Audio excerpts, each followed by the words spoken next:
I'm the Realtor Evan, and I'm here for another week to talk more about real estate. Today, we're going to talk about what it is that you do, what happens when you've already put in your offer to buy a house, and now you find that there's issues with the house. You still want to buy the house, but you think that you should be compensated a little bit. So, we're going to talk a little bit what's called a request for repairs, and that's going to take you through the process of how it is that you ask for either these things to be replaced or fix, or if you get a credit back and lower the price basically of what you're about to pay for this house. So let's talk a little bit more about this and go into a little bit of detail about a request for repairs. So what is exactly a request for repairs? It is exactly what it sounds like. It is a request that you make as the buyer of the seller to get you, again, either them to fix the property in whatever respects needs to be fixed, or a credit in lieu of it being fixed for you. So, for example, you put an offer to buy a house and you now have a 17-day, let's say, inspection contingency period. During this time, you are not only entitled to, but it is recommended that you get an inspector, a general inspector, maybe a chimney inspector. In some cases, you might get a pest inspector, like a termite inspector, to check out the property and see what the condition of the property really is. Because you just have seen the house, right? Somebody walks into a place and the seller has probably done it up nice, like they've staged it, like we've talked about before. They've staged it appropriately, so everything to you is sort of glistening and it looks great to live in. But what's going on underneath the floorboards, inside the walls? What is going on there, and how is it going to affect your living there? So you get an inspector to come in, and they will come back to you with a report telling you things that you should know, things that you should be concerned about, and things that are dangerous, severe warning issues. And those are the ones that you want to pay most attention to right now. The severe warning, danger, safety issues, right? That need to be fixed and potentially could cost a lot of money in order to do so. You now have to go and ask the seller to compensate you or for them to fix it themselves before you take possession.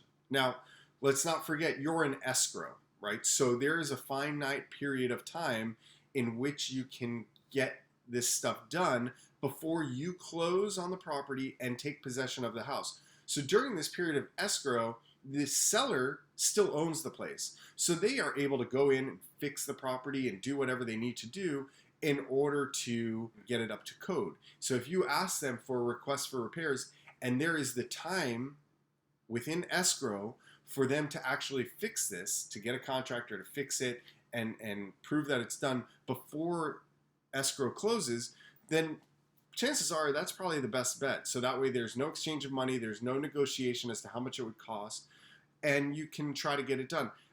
But a lot of times there just isn't the time to do that. If you're in a 30-day escrow or even a 45-day escrow, by the time you get the inspection report and the time you get the estimates, which we'll talk about in a second, in order to make the request for repairs, there usually isn't enough time for you to, or for the seller to complete this repair work before you take possession of the house after closing. So generally what happens is your request for repairs is asking for a credit or a reduction in the purchase price.